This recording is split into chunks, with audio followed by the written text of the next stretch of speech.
Meus queridos alunos da EJA, sejam bem-vindos a mais uma aula de Ciências da Natureza. Nessa nossa aula de número 11, nós iremos estar realizando uma revisão de todos os conteúdos, de todos os assuntos, de tudo aquilo que a gente veio estudando ao longo desse nosso primeiro semestre, tá certo? Desse nosso ano letivo de 2021. Portanto, nessa nossa aula, a gente vai estar resgatando vários conceitos, certo? Vários conhecimentos que a gente adquiriu ao longo desse nosso primeiro semestre. Portanto, nós iremos realizar uma revisão de todos os conteúdos que foram estudados. Se liga aí que chegou a hora da nossa revisão. Nós estudamos ao longo desse nosso semestre a respeito da origem do universo, tá certo? E nós vimos que existem duas teorias principais, né? Que regem, né, que fundamentam essa origem do universo, né? A origem do universo está associada com a origem de tudo que existe, de toda a matéria, de toda a energia, né? A primeira teoria, né, é a teoria científica, está muito associada com o Big Bang, né? Big Bang, do inglês, significa grande explosão. Portanto, a teoria do Big Bang, ela fala que o nosso universo, tudo surgiu a partir de uma grande explosão.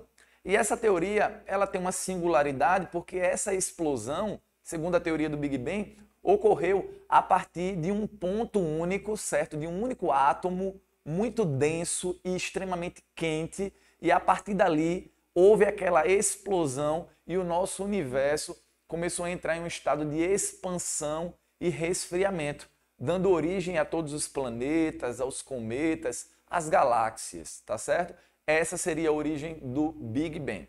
Já uma outra teoria também, que é muito debatida, está associada com o criacionismo, tá certo? As teorias criacionistas, né, elas trazem que a origem do universo e de tudo que existem estão por trás de um ser, certo? De um ser sobrenatural que foi o Criador, certo? Que foi o Criador do universo e de tudo que nele existe, né? A gente pode citar aqui o criacionismo através da cultura grega, por exemplo, né? A mitologia grega traz que o deus Urano, juntamente com que é o deus do céu, com o deus Gaia, que é o deus da terra, né? A união desses deuses, Urano com a Gaia, deram origem ao universo e ao que tudo que nele existem, certo? Segundo a mitologia grega, né? Se a gente for analisar a cultura egípcia, né, a gente vai observar que, segundo a teoria, a cultura egípcia, o deus Atum foi o deus criador, né, do universo e de tudo que nele existe, né? Na cultura ocidental, né, onde predomina, né, a religião cristã, né? Para os cristãos, a origem do universo e de tudo que nele existe, né, é dado por um ser superior, o Deus, né? Deus, ele é o criador do universo e, segundo os relatos bíblicos, Deus, ele criou o universo, criou o nosso planeta, criou os seres, tudo que nele existe, em 7 dias, né? Segundo essa teoria cristã. Portanto, observem que a origem do universo é um tema extremamente debatido, tanto no meio científico, quanto também através das religiões, né? E a depender de cada cultura, como eu citei aqui para vocês, a grega, a egípcia, a cultura cristã, né? A cultura mais ocidental, vai ter um criador, digamos assim, esse universo vai ter um criador diferente para cada uma dessas culturas, tá certo? Portanto, é extremamente importante a gente ter esse entendimento dessas vertentes de origem, de teorias da origem do universo. Nosso sistema solar, ele vai estar localizado no que nós chamamos de Via Láctea. E o que seria a Via Láctea? Seria a galáxia. Lembra que eu falei para vocês que na origem do universo, né, o nosso universo possui várias galáxias, certo? Milhares, milhões de galáxias. E o nosso sistema solar, o nosso planeta Terra, ele está em uma dessas galáxias, que se intitula-se Via Láctea. E por que láctea? Láctea traz a ideia de leite, né? leite, um aspecto leitoso, um aspecto esbranquiçado, né? Que é justamente o aspecto da Via Láctea, né? E o nosso planeta, a nossa Terra, o nosso sistema solar está incluso aí na Via Láctea. Nessa outra projeção, a gente consegue observar o nosso sistema solar, tá certo? A grande estrela, né, que é o Sol, né, que é o centro do nosso sistema solar, e os demais planetas, né? Que na ordem, né, de acordo com o Sol, temos a seguinte ordem: Mercúrio, que é o planeta mais próximo, né, do Sol. Logo em seguida temos Vênus, certo? Logo após Vênus, nós temos o planeta Terra, né, que é o nosso planeta, aquele que nós vivemos, né, o planeta Terra. Em seguida, o planeta Terra, nós temos Marte, certo? Que é conhecido como o planeta vermelho, né? Após Marte, Júpiter, Saturno, Urano e Netuno, tá certo? Portanto, essa daí é a ordem dos planetas que compõem o nosso sistema solar, tá certo? Que está lá na galáxia chamada de Via Láctea, certo? E quando a gente fala de planeta Terra, a gente também precisa entender como se estrutura as camadas do nosso planeta Terra. Isso também a gente discutiu bastante e estudou nesse nosso primeiro semestre, tá certo? Nessas aulas que nós tivemos de Ciências da Natureza. E a gente viu, a gente aprendeu que o nosso planeta, ele é dividido em algumas camadas, tá certo? A primeira dessas camadas, a camada mais externa, chama-se crosta terrestre, tá certo? Essa crosta terrestre, que é a primeira camada, ela também pode ser chamada de litosfera, tá certo? E essa camada é extremamente importante porque é na litosfera, é na crosta terrestre, onde nós desenvolvemos as nossas atividades, onde a agricultura, por exemplo, que é uma atividade extremamente importante, é desenvolvida. É aí na superfície terrestre, é na crosta terrestre, né? Nessa camada que nós também podemos chamar de litosfera. Logo após essa camada, nós temos o manto, tá certo? Esse manto ele pode ser subdividido em manto interno e manto externo, tá certo? O externo é aquele que está mais próximo à crosta, certo? E o interno é aquele que está mais próximo ao núcleo.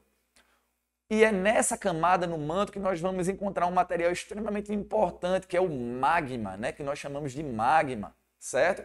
Eu acredito que vocês já devem ter visto nos livros, na televisão, um componente que nós chamamos, uma estrutura que nós chamamos de vulcões, né?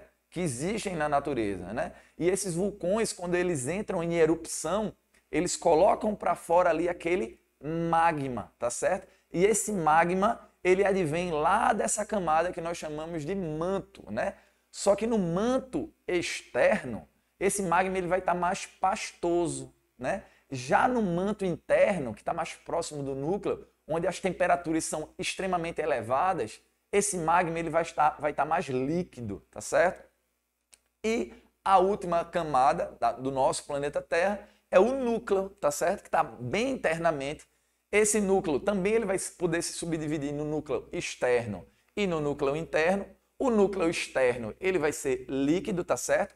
O principal componente, tem dois componentes aí químicos importantíssimos, né, na composição lá do núcleo, por isso que ele é extremamente denso, certo?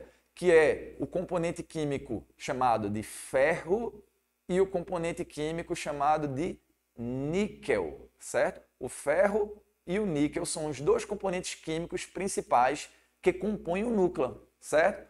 O externo vai ser líquido, né, devido às altas temperaturas, e o mais interno, mesmo tendo altas temperaturas, ele vai ser sólido, né, devido à alta pressão, certo, que está exercida ali dentro dele, certo, nesse núcleo interno. Por isso que ele é sólido. A gente também aprendeu ao longo desse semestre que o nosso planeta Terra abriga uma enorme biodiversidade, tá certo? Existe uma rica biodiversidade.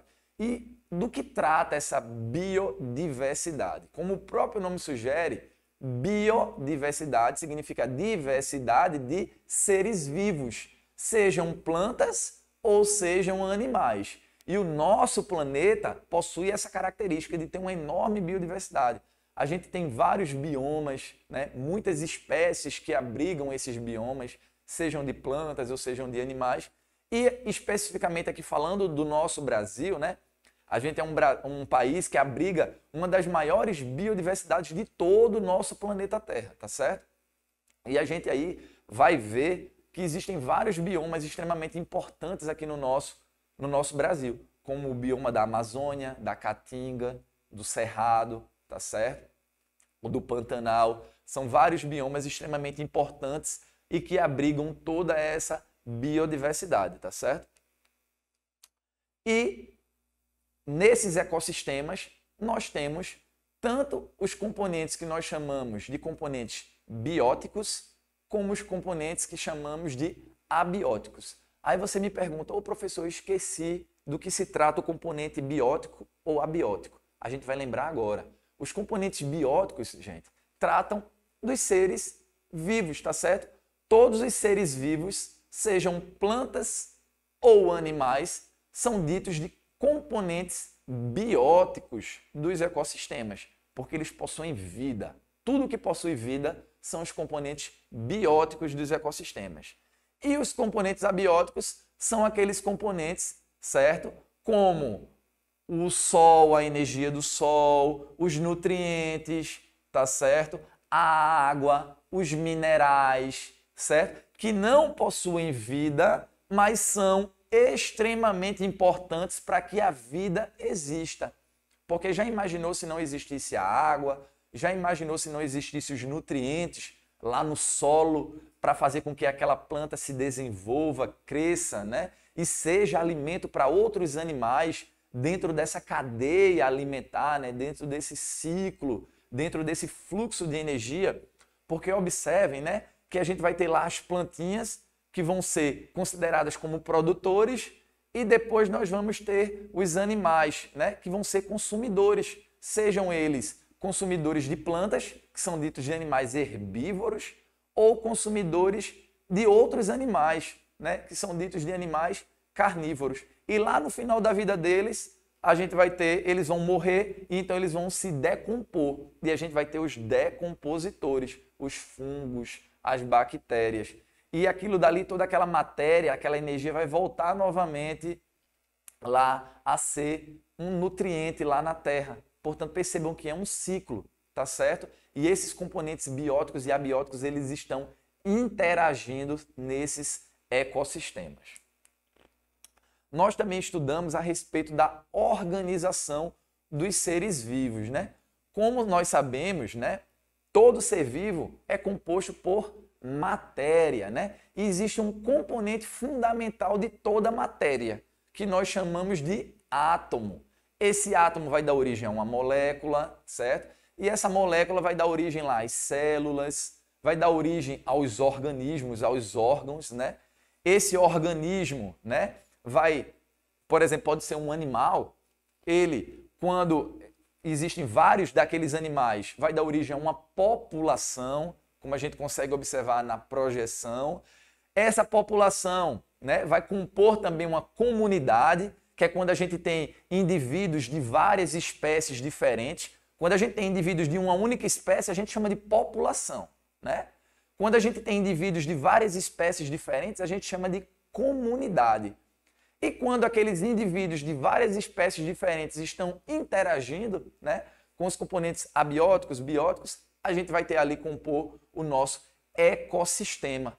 E tudo isso vai produzir a nossa biosfera, tá certo?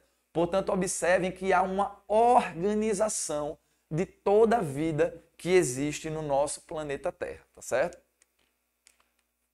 Nós também estudamos ao longo desse nosso primeiro semestre os principais biomas brasileiros, tá certo? Como nós sabemos, o nosso país, o nosso Brasil, ele possui uma biodiversidade enorme, uma biodiversidade riquíssima, né? E muito disso se dá a esses biomas aqui presentes no nosso país, como o bioma da Amazônia, do Cerrado, a Caatinga, né? Que é um bioma aqui próximo nosso, um bioma característico aqui da nossa região Nordeste, o Pantanal, a Mata Atlântica.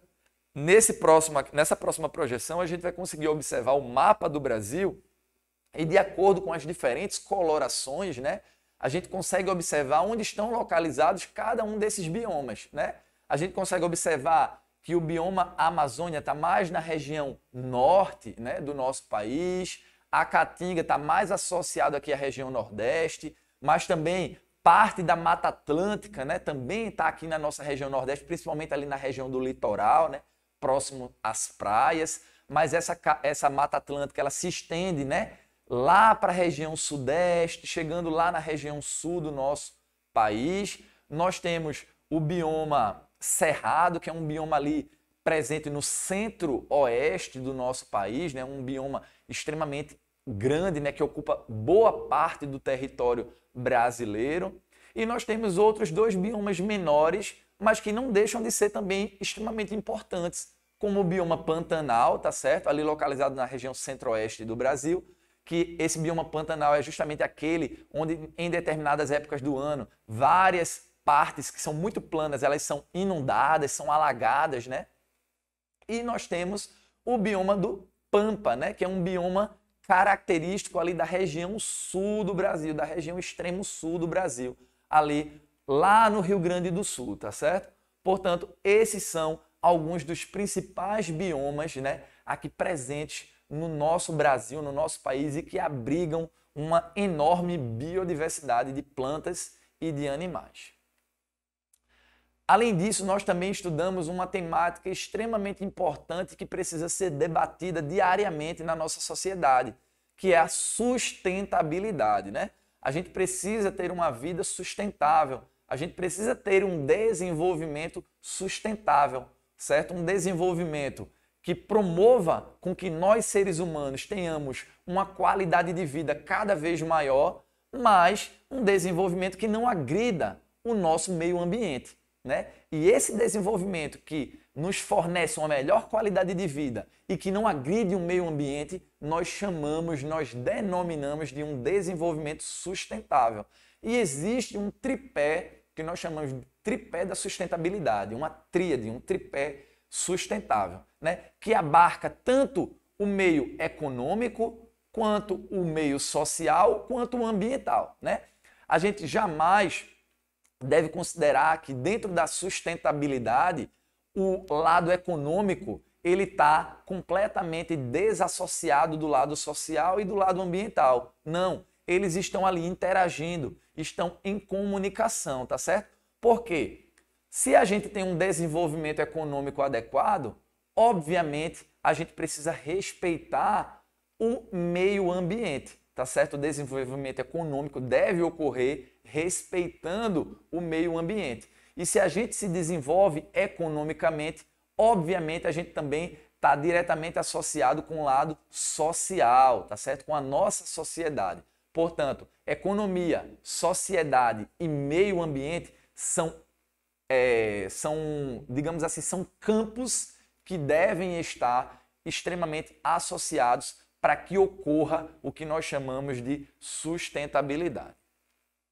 E quais seriam algumas dessas práticas sustentáveis? Por exemplo, no tratamento do lixo, né? Através daquilo que nós chamamos de coleta seletiva. Eu tenho certeza que vocês já devem ter observado, lá quando a gente estava no modo presencial, antes desse momento de pandemia, que todas as escolas, né, possuem lixeiras com diferentes cores, colorações, que é justamente para a gente poder estar realizando essa coleta seletiva, onde vai ter lá o lixinho que a gente vai colocar papel, vai ter lá o lixinho que a gente vai jogar o plástico, vidro, não é isso? Equipamentos eletrônicos, né, como pilhas, por exemplo, e celulares e demais outros equipamentos que precisam ter um destino correto, né? Precisa ter um descarte correto para não agredir o nosso meio ambiente. E quando a gente faz essa coleta seletiva, o que é que a gente está favorecendo? A gente está favorecendo a reciclagem,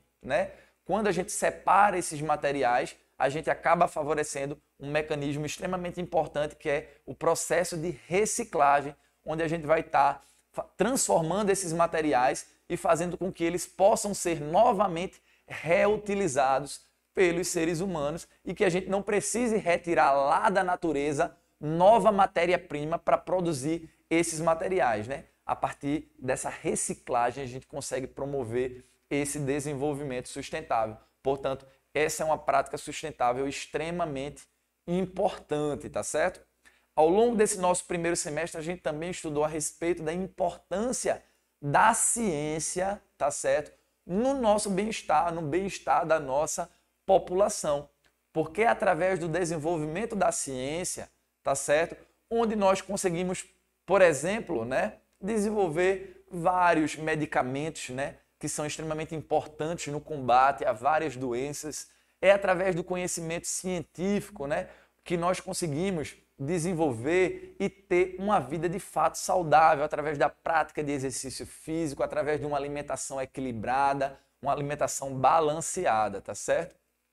E, por exemplo, nesse tempo que nós estamos vivendo, nesse tempo de pandemia, né, o papel da ciência, a importância da ciência, né, tem se mostrado cada vez mais evidente na nossa sociedade, tá certo? E tem sido extremamente fundamental, como, por exemplo, no desenvolvimento das vacinas, né, para combate ao coronavírus, né, a Covid-19, né? Portanto, o meio científico, a ciência, os cientistas mostram de fato que são extremamente importantes para que nós, seres humanos, a nossa sociedade possa se desenvolver com um bem-estar, né? Para que a gente possa ter de fato um desenvolvimento adequado.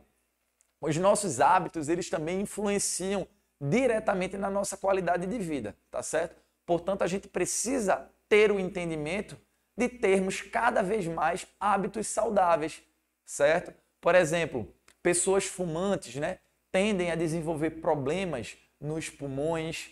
Pessoas que têm uma alimentação, né, desregulada, desbalanceada, acabam desenvolvendo um outro problema associado com a obesidade, que pode gerar inúmeros outros problemas de saúde. Portanto, observe que as nossas práticas, os nossos hábitos diários são extremamente importantes, tá certo? Para que a gente possa ter uma qualidade de vida. E a partir desses conhecimentos que a ciência nos fornece, tá certo? A gente tem a oportunidade de adotar novos hábitos, novas atitudes que vão nos tornar, tá certo, seres humanos com hábitos cada vez mais saudáveis. E também nos mostrar que muitas vezes as nossas limitações físicas não são impeditivos para que a gente possa ter uma vida saudável, tá certo? E essas limitações também deixam cada vez mais evidente o papel que a ciência tem, a contribuição que a ciência tem para a nossa sociedade, tá certo? Através do desenvolvimento dessas próteses que possibilitam pessoas, né, que perderam as pernas a poderem praticar, né, exercício físico, muitas vezes competirem, né? Como, por exemplo, esse ano é um ano de Olimpíadas e a gente sabe que a gente tem as Paraolimpíadas, né, que são os eventos esportivos onde pessoas com algum tipo, né, de deficiência acaba competindo, seja na natação, na corrida. Portanto, a gente observa que a ciência é extremamente importante, né, como meio de inclusão social também, né? E aí a gente enxerga essa importância. E o que nos levará também a ter mais empatia, tá certo? Conosco, com o nosso próximo e também com o nosso meio ambiente, tá certo? Que é extremamente importante para que a gente possa ter uma vida cada vez mais equilibrada. Pronto, gente. Então eu espero que vocês tenham aprendido bastante, que a gente possa continuar juntos buscando conhecimento, buscando nos desenvolvermos a cada dia, né? Buscando termos cada vez mais práticas e hábitos de vida saudáveis, respeitando o nosso meio ambiente, entendendo o papel importante, né, que a ciência possui na nossa vida, tá certo? Mantenham-se utilizando todas as medidas de precaução, usando máscara, tá certo? Até que a vacina possa chegar a toda a nossa população, né? Eu espero que vocês estejam bem, levem eventuais dúvidas aos seus professores, tá certo? Nas aulas remotamente. E nós nos encontramos na nossa próxima aula de Ciências da Natureza. Fiquem com Deus e um forte abraço.